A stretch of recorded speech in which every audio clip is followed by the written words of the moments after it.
Prometí un documento, el cierre del tema del sexenio del 94 al 2000. Ya hoy cerramos eso.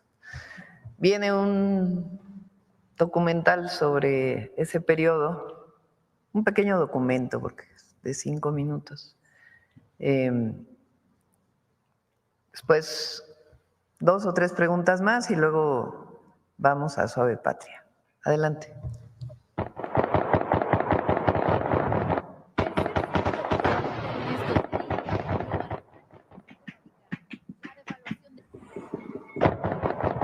No tiene sonido.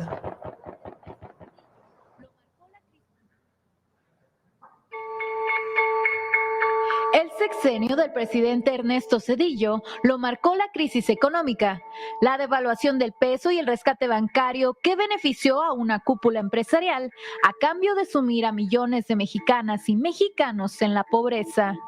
Pero también fue sello del gobierno de Zedillo la represión contra la población. Movimientos sociales, liderazgos de izquierda, grupos insurgentes y civiles y cualquiera que se opusiera a las políticas de su administración.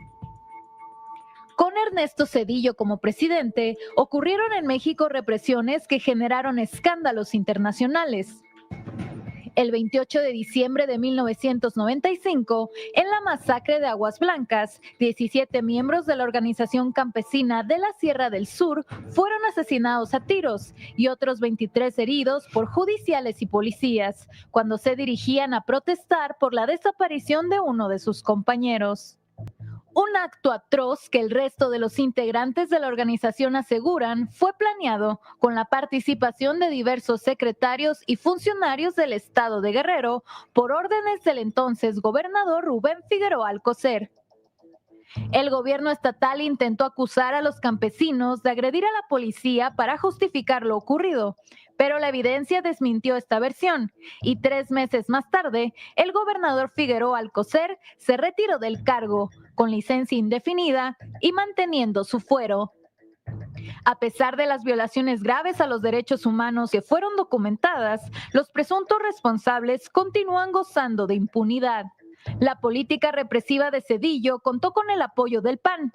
El titular de la Procuraduría General de la República fue Antonio Lozano Gracia, pieza clave del grupo de Diego Fernández de Ceballos. Fue resultado de un pacto no escrito. El jefe Diego desapareció en la campaña de 1994 para facilitar la victoria de Ernesto Zedillo a cambio de posiciones en el gabinete. Esta represión estuvo lejos de ser la única durante el mandato zedillista. 2 años más tarde, en la localidad de Acteal, en el municipio de Chenaló, en la región de los Altos de Chiapas, en el contexto del levantamiento zapatista, en el que las desapariciones y homicidios eran la norma, el 22 de diciembre de 1997, un grupo paramilitar disparó armas de uso exclusivo del ejército contra la organización indígena Las Abejas, mientras el grupo de indígenas tzotziles se encontraba orando en una ermita. La masacre se prolongó por más de 8 horas y dejó 45 muertos, entre estos mujeres embarazadas, niñas y niños, así como 26 heridos graves y víctimas que murieron por heridas con armas punzocortantes o disparos recibidos por la espalda. De nuevo, la administración de Zedillo, a través de su secretario de Gobernación, Emilio Schweifet, intentó deslindar al gobierno federal de su responsabilidad en la matanza, algo que fue desmentido, ya que, como el mismo Schweifet admitió, tuvo conocimiento meses antes del ambiente de violencia en contra de la comunidad de la región. Una omisión que le costó el cargo a Emilio Schweifet. La reparación o reconocimiento de la responsabilidad del gobierno en estos hechos no fue dada por Zedillo, sino hasta 2020, 23 años después de la masacre. En los años siguientes, los ataques en zonas predominantemente indígenas continuaron.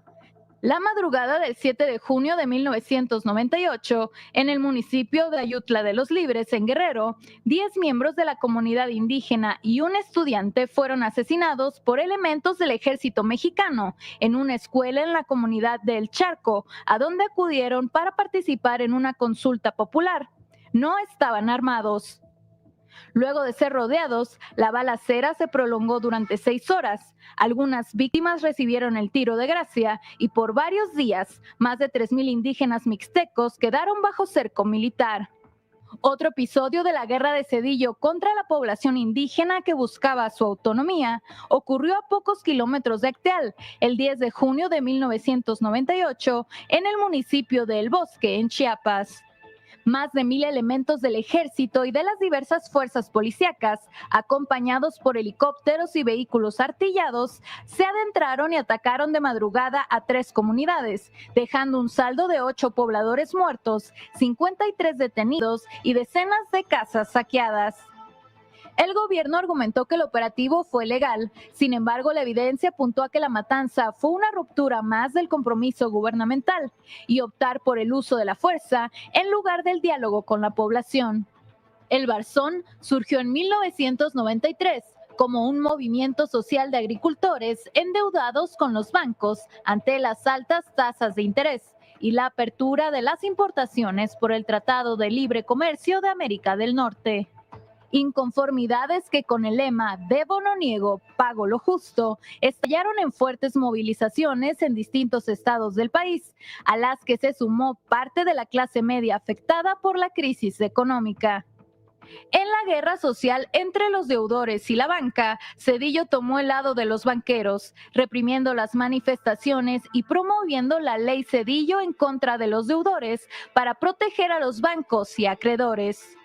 La violencia dictada desde el Estado marcó los sexenios de Zedillo y su antecesor Carlos Salinas, pues entre 1988 y 1997 se produjo una persecución sistemática de la oposición y de miembros de partidos como el PRD, que provocó la muerte de más de 600 militantes del PRD, crímenes que nunca fueron esclarecidos.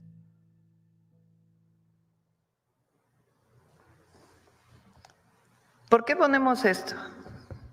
Primero para que, siempre lo he dicho, lo dijimos el 2 de octubre del 2024. ¿Quién fue el responsable de una represión ordenada? Pues el presidente de la República de entonces.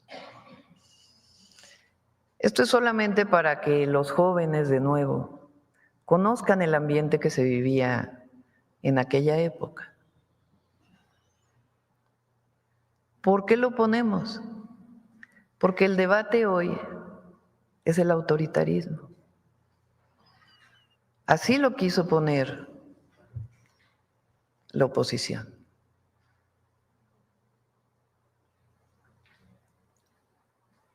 ¿Es autoritario llamar al pueblo de México a votar por el Poder Judicial? ¿Es autoritario que haya libertad de expresión? ¿Que se pueda decir lo que uno quiera en cualquier medio? ¿Es autoritario que no se censure? Y no estamos más que informando desde los distintos puntos de vista, y que el que escucha la mañanera, el que lee un artículo, tome su propia decisión, su propia forma de ver el mundo y de ver la historia de México.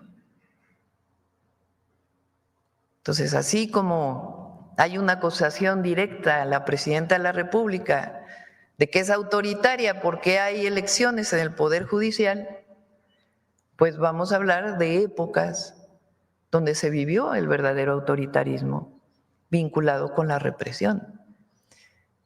Cuando hay un momento de autoritarismo que tiene que ver con represión a movimientos sociales, movimientos indígenas, cuando tiene que ver con asesinato desde el Estado de dirigentes sociales, entonces hablemos de autoritarismo. Es nada más para que quien nos escuche y quien lee y quien escucha los medios, pues haga sus propias reflexiones. y lea qué ocurrió en aquella época y qué ocurre hoy, cuál es el espacio de libertad que se vive hoy y los espacios que se vivieron en aquella época.